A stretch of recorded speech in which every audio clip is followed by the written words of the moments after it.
Happy New Year, my people. Welcome to 2023. I believe everyone has had a very good rest throughout the festive period.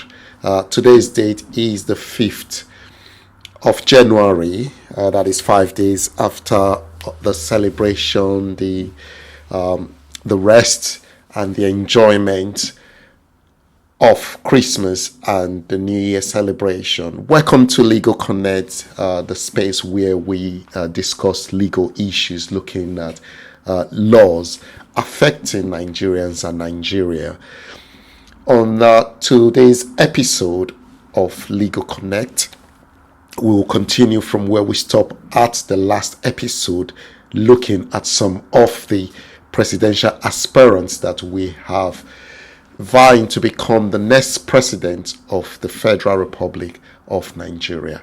As you saw from at the last episode, we've looked at three presidential candidates already, and today we are going to continue to look at some of those presidential candidates that are vying for our support and our votes. Before I dive into the next candidate, I want to encourage my listeners, my viewers. So please do subscribe to this space, like and share the videos that you are listening and watching. On today's episode, as I have said, we are going to continue to look at the presidential candidates, 18 of them in total. And we've looked at three already, and we're going to look at some other ones today. And the first of the candidates that we're looking at today is Mr. Bola Ahmed Tinubu. Looking at this aspirant, Mr. Bola Ahmed Tinubu, is an interesting figure in the sense that he has been around the block for a very long time, and he is the former governor of Lagos State, and there are a lot of slogans that he has invented in the last few months. The most ridiculous one for me is the fact that it is his turn. I don't know if it is an hereditary seat, that is the presidency, that it is turn by turn. We want somebody that will be able to turn around the course of Nigeria, or steer around the ship called Nigeria from where it is currently heading, which is being propelled, or which is being guided by the All Progressive Congress, that is APC. So in order to look at these candidates, these presidential aspirants, I went to the APC website. It is a flamboyant website. I was quite impressed with the picture of the current president and the current vice president. And then if you stay on for a while on this website, you see that there is a lovely photograph of the presidential aspirant and the vice presidential aspirant, that is Bola Tinubu, and also its running mate. I'm quite impressed with the dinner suit that the APC have chosen to showcase of the presidential aspirant. He looks really smartly dressed with his bow tie and the lovely smile on his face, whereas his vice has on the Nigerian attire. However, one of the photographs, his title is SEN. I believe SEN stands for senator. Is he a senator? Is Bola Tinubu a senator? I don't know. Maybe it means senior. I don't know. Maybe someone can be able to put on the comments what SEN stands for. What I think SEN stands for senator. However, let us just carry on. And if you go to About APC, when you click on About APC, it gives you what APC stands for, which goes into details as to how APC was formed. APC was formed from ACN, CPC, and NPP. Those are the three parties that brought about the APC, the All Progressive Congress. And when you get to our manifesto, you see, Mr. President, the current president, and the vice with their smart suits, lovely dressed up, and it talked about the next level that was back in 2019.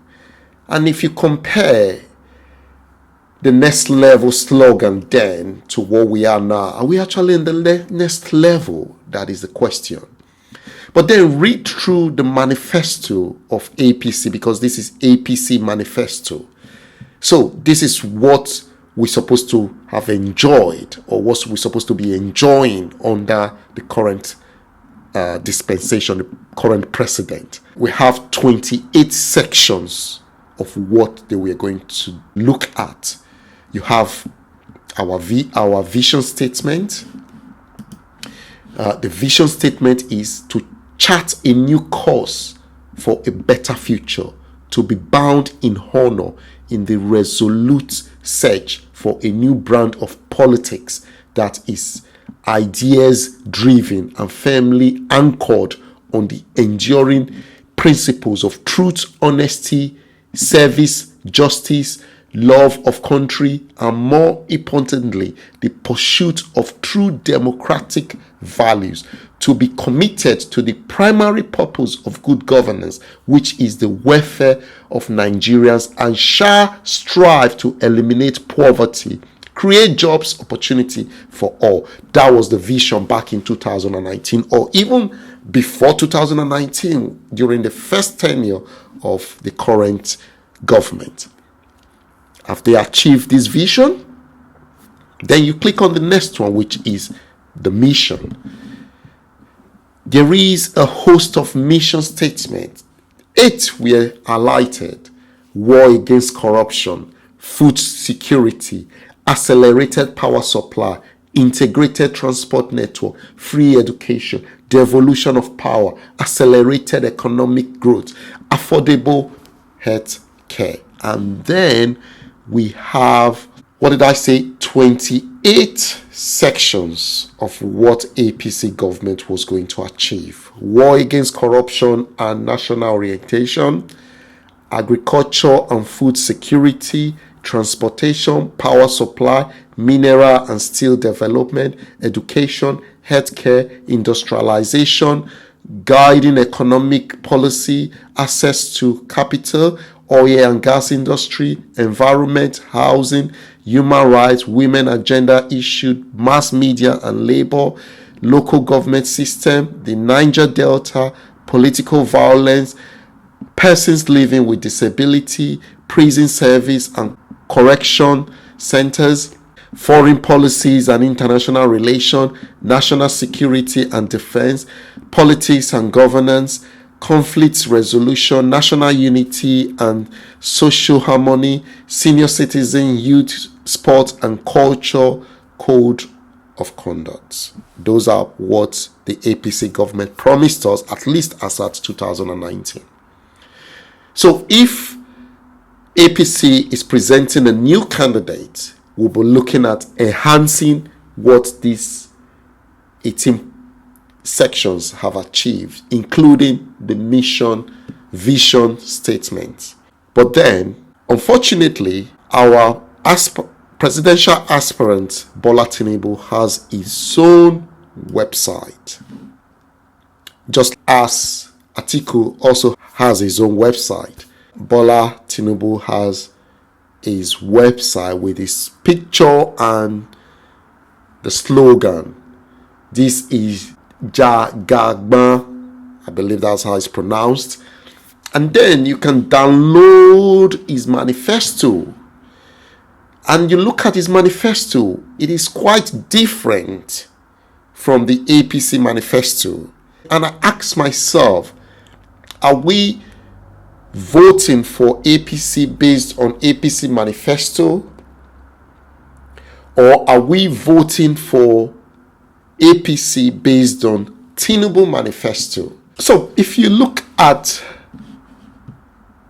Mr. Tinubu's manifesto, compare it to the one that APC has as their manifesto, there is difference. I'll just go through Tinubu manifesto. His manifesto talk about national security, economy, agriculture, power, oil and gas, transportation, education, healthcare, the digital economy, sports, entertainment and culture, youth empowerment and entrepreneurship, women empowerment, social programs, judicial reform, federalism and decentralization of power, foreign policy, and closing statement. And if you go through the content of his manifesto, it is different from APC manifesto. So are we expecting APC manifesto if Mr. Tinubu wins, or are we expecting his own manifesto? Because his manifesto is different from the current incumbent president. The current president has not achieved what they promised us about 8 years ago. Security 8 years ago has gone down the drain 2022. The economy 8 years ago has been so much bastardized that there is nothing to talk of regarding the economy. People are emigrating out of the country in drones, seeking greener pastures. In my analysis of these presidential candidates, I tend to look at the obscure things that people would feel that they are insignificant. Those are the things, those minute things that I looked at. Okay, Mr. Tinubu talks about his achievement as a governor, even though I bear the difference. What I'm going to do, I'm going to go through his own autobiography that he wrote himself on his page, and then just analyze those one after the other. So I'm going to go to profile. This is Tinubu's profile. Because in order for you to know if we are going to get the best of Mr. Tinubu, we need to know where he's coming from. When I looked at Mr. Tinubu's biography, that is his profile, I was so much impressed with Mr. Atiku Abubakar's biography. He laid it out in dates that you can, follow the sequence. This is what I did within these few years. This is what I did within this few years. So I'm going to read everything so that we look at it in details. So Tinubu, a story of grit, determination, and talent. Asiwaju Bola Ahmed Tinubu is an exemplar, icon of democracy, great defender of the masses, and consummate businessman. The epithet celebrates the giant stride of the third civilian governor of Lagos State in rescuing Africa's fourth-most city-state from imminent failure to eminent fortune. But they didn't come cheap. Degree from academic accomplishments in Richard Daley College and Chicago State University in Illinois, managerial expertise from working with global blue chip companies, and deep native intelligence and talent in spotting opportunities in problems combined to build a man who lives and has survived by creating value. Born on the 29th March 1952, Tinubu left for the United States in 1975 in pursuit of golden fleece. So, Mr. Tinubu was born 29th March 1952, even though that is in contention, but he left the shores of Nigeria 1975.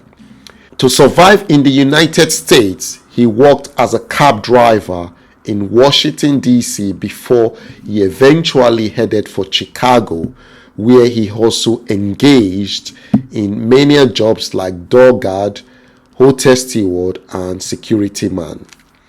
It became very clear to him that unlike Nigeria, where he knew his way around the system, he could not survive for long on many jobs. He had to pass through the formal educational system.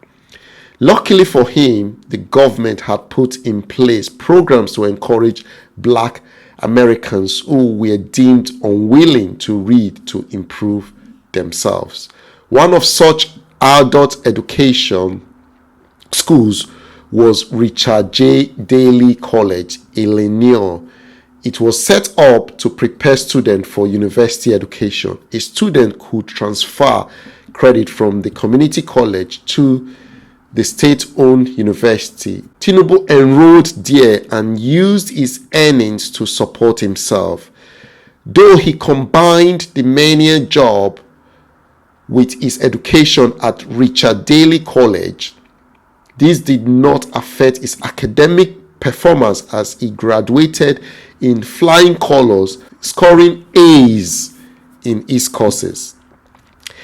He thus gained admission into Chicago State University. He was particularly good in mathematics and accounting.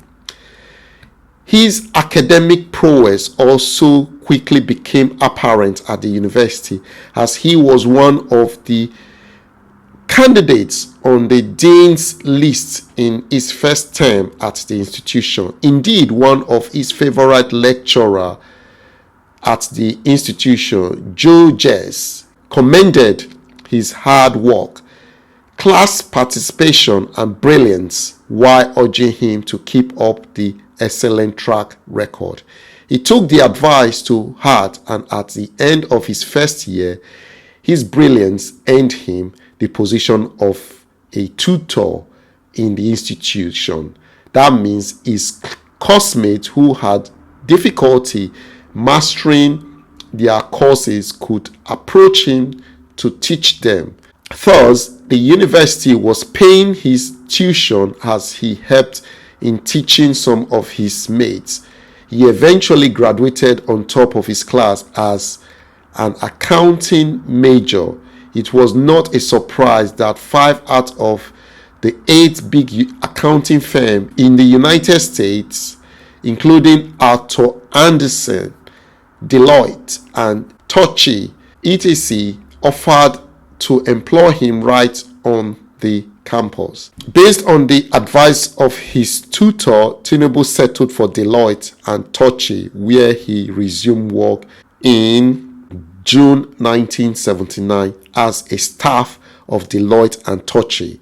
Tinubu was involved in setting up the accounting and auditing system of National Oil, which became the joint venture partner of Aramco Oil in Saudi Arabia, among other giant corporations in and outside of the United States. So let's stop there, because paragraphs that I've read so far, there are holes and gaps in this statement. I find it personally hard to believe that they are credible. So let's do some mathematics. Tinubu left the shores of Nigeria 1975, having been born 1952. It means that he was 23 years when he left Nigeria for the United States. He said he worked as a cab driver in Washington, D.C. For you to be a cab driver, you need to have a license. You don't just start driving in the United States. You need to have a license to drive. I don't know what it was like in 1975, but I'm not trying to guess what it was like. But now, for you to work as a cab driver, you need to have a license. And I believe when he went to the United States, it depends on what visa that he used in getting there. He might have gone as a tourist. He might have gone as an employee. He might have gone as a student. He didn't say what visa he used in going to the United States. Or probably he was a citizen of the United States at the time, but he still needs a work permit and a licensed cab a license to drive a cab. That is one thing that I know. Just leave that behind. And then he worked as a cab driver for some time. Then he now went to Chicago, where he decided to pursue education. He said, luckily for him, the government had put in place program to encourage Black Americans. Was Tinubu a Black American at this time? Was he a Black American? He is a Nigerian. So if the program is for Black Americans, is he as a Nigerian entitled to such opportunity? Or it is open to all blacks? Or is Mr. Tinubu an American at this time that he is referring to? He said he enrolled adult education. Well, he was 23. He was 23 at the time. So he might be, is he an adult? Is he regarded as an adult? Adult education. And that is a college. I know the college years is between 16 and 18. You finish high school at about 15, 16, and then you go into college. College is a 2 years program. And after the college, he got into Chicago University to study, is it accounting? He studied accounting. And between 1975, when Mr. Tinubu got to America, between the year Mr. Tinubu got to America, 1975, and when he started working for Deloitte and Touchy, he has been in America for 4 years. And within that 4 years, he was a cab driver for some time in Washington, D.C. He did some odd jobs as a doorman, bodyguard. Within that 4 years, he went to Richard J. Daley College in Illinois within that 4 years and got a university degree within that 4 years. Is that plausible that he did all this? Even if he got to Chicago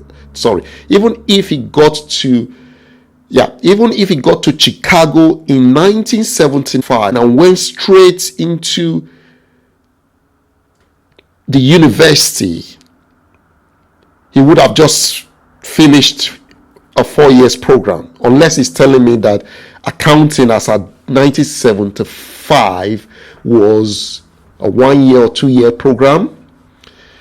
It is for Mr. Tinubu to substantiate, but this part that I've just read is not plausible. There is no way he would have done all this within 4 years. So I'm going to stop there. I'm not going to read the whole profile. If you are interested in reading the profile, you can go ahead and read the profile. But the problem I've got with this profile is that the first part that I've just read is not plausible to me as a critical thinking person. It's not plausible that he would have done all what he did within 4 years of him leaving the shores of Nigeria and going to America. And also, he mentioned that he studied accounting, and so he worked for Deloitte and Touchy. But if you look at the INEC declaration, it states here that he had a degree in BSc Business and Administration. That is not accounting. Accounting is different from business and administration. Tinubu has glorified himself on his profile that he has achieved so much as the governor of Lagos State, and that he has been relevant since then, taking a keen interest in the governors that have succeeded him, because he wanted Lagos State to continue to flourish. Is Lagos actually flourishing? We know we have a lot of industries in Lagos. There are no good roads in Lagos under the state. And if you look at the last part of Tinubu's, ahead of the 2015 election, Tinubu was at the vanguard of the merger which gave birth to the All Progressive Congress. The first successful political merger in the country. He contributed to the success of the party at the 2015 poll and the election of President Muhammadu Buhari. The party thus ended the 16 years dominance of Nigerians politics by the PDP. Now Tinubu has offered himself for the presidency. Some say it is payback time. Payback time for what? For bringing in APC to rule for the last 12 years. Is that the payback? Is it the Nigerian paying him back, or APC paying him back? Okay, the government that he brought in for the last 12 years, what has the government achieved? He brought the government in. Did he have any influence? Is he not part of the same government that has failed Nigeria for the last 12 years? What legacy is he coming to continue? That Nigerians will continue in the hardship that they are currently undergoing under APC. So that takes me to the narrative of Mr. Tinubu and APC. It is very easy for me to say that I will not and I will never cast my vote for APC and Mr. Tinubu, because APC government, which Mr. Tinubu helped in 2015, brought into power, has bastardized this country to his knee. The fact is that the country is on his belly, not on his knee. It is on his belly. So what is it that APC has achieved that Tinubu wants to continue? APC as a government have not been able to influence the president, Mr. Buhari, to stick to the manifesto that brought him into power. And Mr. Tinubu wants Nigerians to believe that things are going to change after 12 years of APC. And then he said that it's payback time. That we Nigerians want to pay him for bringing hardship for the last 12 years by bringing him into power to become our president. Is it compulsory that Tinubu has to be a president of Nigeria? Is it compulsory that the last achievement that he needs under his belt should be the presidency? We've spent the last 12 years caring for Mr. Buhari, paying for his medical bills. The amount that Nigeria has spent in London for Mr. Buhari's medical checkup, medical expenses, we want to carry on with Mr. Tinubu. He is currently 70 years old. He might say he's fit and well now. He's 70 years old. A 70 years old is a 70 years old. All 70-year-olds have the same sickness, no matter whether you are rich or you are poor.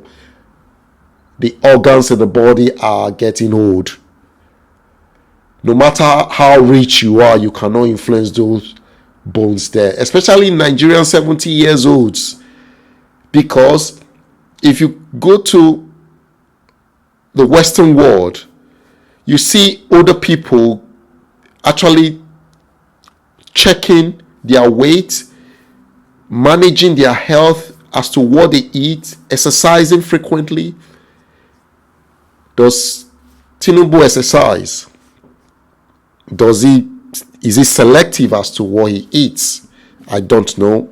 If anybody knows, please put the comments there. So he's going to have the same sickness as other 70 years olds.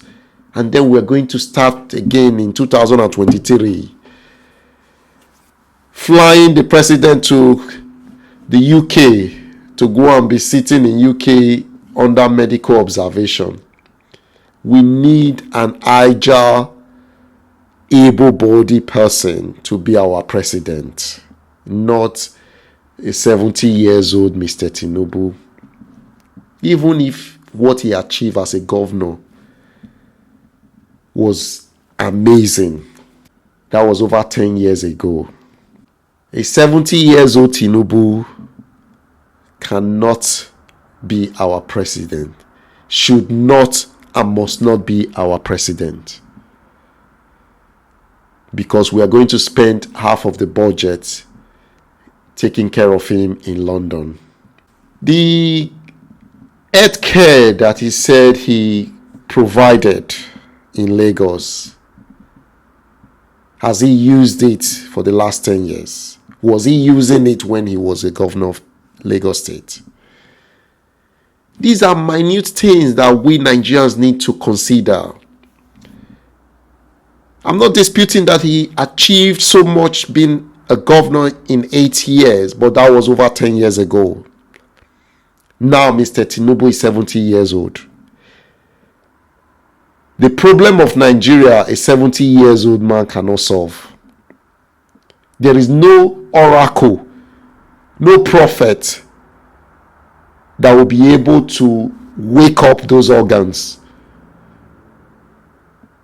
So please, Nigerians, I'm begging, stay away from 70 years old Mr. Tinubu and concentrate on the young, vibrant aspirants that we have. Look at young aspirants that are coming up. Put them in power. Unfortunately, this is what time will allow us to look at today. As you've listened, we've only dealt with one aspirant on this episode, that is Mr. Bola Tinubu. And I hope to see you very soon again, and hopefully I'll be able to look at more aspirants rather than just one. We've still had a lot to go through before the election, and as I have already alluded to, I will not be voting for Mr. Bola Tinubu. The reason being that I don't think at his age he can be able to solve the imminent solution that Nigerians are crying for. So I will also encourage you to look at this issue seriously. It is not about what people has achieved in the past. Are they able today to do the work that is required to turn around this big ship called Nigeria? Like I said, like, share, and subscribe to this channel so that you continue to get notification as to when we post new materials. I'll see you again very, very soon as we continue to look at the decision Nigerians are looking to make come next month when we all go out to vote for our next president and other officials of the federal government. Take care now. Bye-bye.